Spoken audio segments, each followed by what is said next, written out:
Cowboys and Ezekiel Elliott are open to a potential reunion. There's nothing imminent, but they know where each other stands, and there is some mutual interest here. So after 8 years in the league, 7 with Dallas, 1 with New England, the Cowboys still like how Elliott's running the ball. They feel like there's a good marriage. They know each other well. They feel like Zeke Elliott's going to work hard, get ready for the offseason work. Now, this wouldn't be a situation where he's getting 250 carries a game like he used to. It's a different scenario, but Dallas will probably go with a running back by committee approach after losing Tony Pollard, so they need familiar faces who can ground and pound for them a little bit.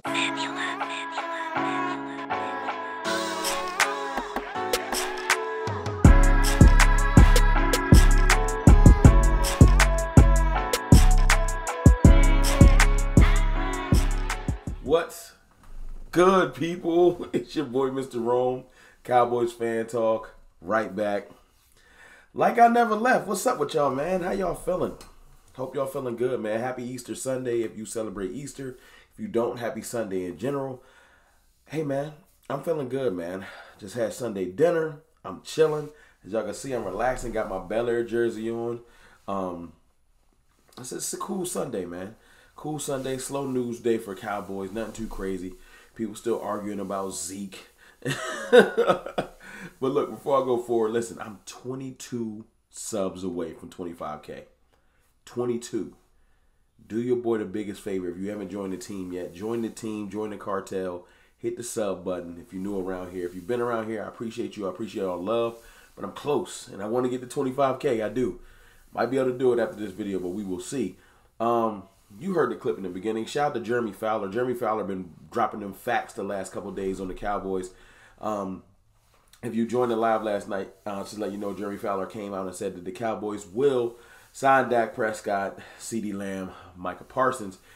Basically what he's been hearing, because, you know, he's connected, that, you know, that is still the plan, even though none of the moves look like that. And I'm still mad at the front office, but that's another story for another day. Nothing looks like they're going to do what he says they're going to do. But I do know I don't think Jeremy Fowler jumps out here for clickbait. So I'm hoping, you know, what Josina Anderson said about the Dak contract, what Jeremy Fowler saying. These are reputable reporters. I'm hoping that you know, there's some fire to that smoke, so to speak. But he came out here to just say, yes, the rumors are real. The interest is real between the Cowboys and Ezekiel Elliott. Now, I've been beating this drum for the last couple of days, so let me just beat it one more time before anything actually happens. Listen, and let me just tell you my stance before we go forward. I am not, be clear, I am not saying I want Ezekiel Elliott to start for the Cowboys. I don't know why people just, you got to say things plain and clear for them.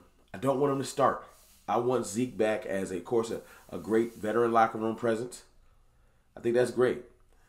A situational short yardage running back that I think still has some juice in the tank. I do. You could say, the stats don't line up. You know what I'm saying? Stats are a funny thing. You know, when we use stats from Dak Prescott, stats don't matter. You know what I'm saying? If it's like, you know, he's all pro, he led the league in touchdown passes, passer rating, stuff like that, stats don't matter. It's an eye test. But when I say the eye test shows me that Zeke still got it, the stats don't match up. You see how that works? It's kind of stupid. So just kind of live with your own convictions. My convictions are telling me that Zeke, from the eye test, since that's the thing, still has some juice in the tank, and I would love him to be on the team. That's just me. But I'm not saying I want him to start. I think that the Cowboys are going to trade back, but I'll talk about that in a second. I just wanted y'all to hear the clip from Fowler and basically make your own assessment. I want him back under that capacity. Now, I know that $6 million we already paying him will make you be like, so we're going to be paying Zeke, what, veterans minimum plus the $6 million? Probably. That's the only reason he would consider the Cowboys. He's getting that $6 million from us anyway. My thing is this. If you're going to be paying him, might as well get some services. That's how I look at it. Most people are going to look at it as like, you giving Zeke $6 million? No, we cut Zeke. We owed him $6 million. Whether he plays for us or not, you're going to owe him. So you might as well get him back in here on the vet minimum and then pay him what you was going to have to pay him anyway, contractually. It is what it is. The difference is that cut dead money ain't salary cap money. It's a little bit different. So it's paid out over a couple years. It's different. So you can't use the whole we're paying Zeke $6 million this year, because we wouldn't be. I want him back. All that to say, I want him back. I would take him back. And at the end of the day, remember, this is what the Cowboys are making us deal with. Anyone is like, you want to live in the past. No, I'm trying to work with what I got. If you're not a millionaire, you're not a millionaire.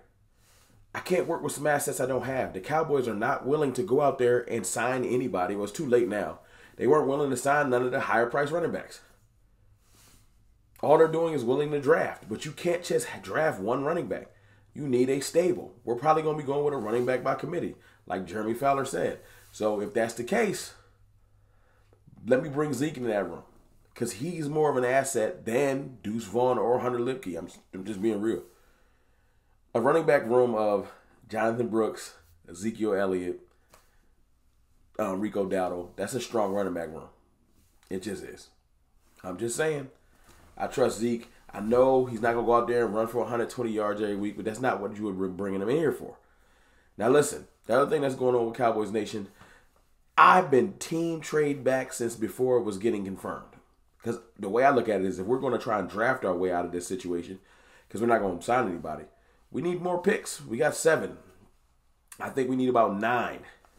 Yeah, I think 9 would do it. When you got this many holes and you're trying to fill this many slots on your team, you need to trade back from the first round and get those extra picks. So shout out to 1035, the fan. I don't know any of the gentlemen, but you know what I'm saying, I know they're connected. I know they hear things. Bobby Belt is an insider. Brian Broaddus is an insider. Those other guys got connections in the DFW. They've heard this. They're not just making this up. There's some trade scenarios. Shout out to Blogging the Boys for putting these out. There's one trade up. There's 2 trade down scenarios. I'll give you the trade down because I think that's more likely what we're looking for. We want to try and acquire extra picks instead of move up in this year's draft. Trade down scenario, number 1. Cowboys trade down with the New England Patriots. They don't just, let's trade back. That's what I do. I'm not connected in the DFW media or in the locker room or in the front office. They are. They've heard that they're considering a trade back, and that's the only reason I want to report this. Report it or tell y'all, whatever you want to call it. I'm happy that they're considering trading back. Will they? I don't know. It depends on who's probably on the board at the time. But they should. We need the picks, and it's a gold mine in round 2. And it's harder to mess up in round 2 when you got 2 round 2 picks and you maybe get back your 4th round pick. That's my point. That's my point. We need these picks. We need our 4th rounder back because you trading them for somebody that's not going to play. I've been saying that. And we need that extra round 2 pick. And then you don't feel bad if you go get a running back early. Yeah, running back and line. And then receiver. We can do all of those things if you just trade back. It makes it a lot harder when you just got 2 picks. Let's get them 4 picks in the top 100 instead of 2 or 3. That's my point. That's what I want to do. So to hear the guys confirming it and just running through scenarios, I like it. Because, look, man, if I see one more fake mock, one more story connecting Jonathan Brooks to the Cowboys, he might as well just go and get a Cowboys jersey. I don't think nobody going to jump us for him because of the ACL injury. Our doctor did the surgery on him. I think he's right there for the Cowboys to take. And I think Trey Benson, for anybody like, go get Benson, he'll be gone. I think he'll be the first running back off the board. The second one, I don't think it'll be Brooks. I think we pretty much have circled Brooks. Because of the injury, people will try and get him later. We got to be crazy enough to go get him in the second. We can't play around and wait. I'm with that, though. I feel like Jonathan Brooks, when you look at his game before the injury, he looked like he was the future. He would 100% going in the first round. He would have been considered one of those running backs that can't miss if he wasn't injured. Now, you got to ask yourself, ACL can change things. You're gambling. You are. But I'm going to just gamble in the right direction. I'm not saying you should always draft hurt guys. But listen, I'm saying that Trayvon Diggs is going to come back healthy. He got an ACL. I'm here to tell you I want DeMarion Overshown to come back healthy. He got an ACL. And John Stevens, the tight end, he got an ACL. A lot of ACLs last year for the Cowboys. Hopefully we have a better year with that. My point is, I'm betting on those gentlemen coming back because it's 2024 and an ACL ain't a career-ending injury. I'm hoping that Jonathan Brooks can come back and give us something. And if you like, he coming off an injury, that's why you have the running back by committee. You don't make him do all the heavy lifting. He could do super heavy lifting in his second season. This year, by committee, You don't give him that many carries. You split it up. Zeke can do the goal line and the short yardage stuff. Bruce can do most of the first 3 downs. Rico can come in and spell him depending on the time of the game. And we can just roll. I'm with that 3-headed monster at running back. But y'all let me know how y'all feel in the comments. I think this can work. It's your boy, Mr. Rum. I'll holler.